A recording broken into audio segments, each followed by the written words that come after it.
আপনাদেরকে আহ্বান জানাই, এক কাতারে আসেন, প্রত্যেকটা ধর্ষণের আমরা বিচার চাই এবং আমরা এই বিচার নিশ্চিত করে তারপর ঘরে ফিরবো ইনশাআল্লাহ।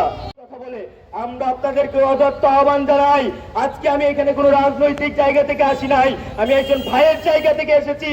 আমরা আপনাদের আহ্বান জানাই, আপনারাও আসেন, আপনারাও প্রশ্ন তুলেন, আপনারাও দাবি তুলেন, প্রত্যেকটা ধর্ষণের জন্য বিচার কার্য সম্পূর্ণ হয়।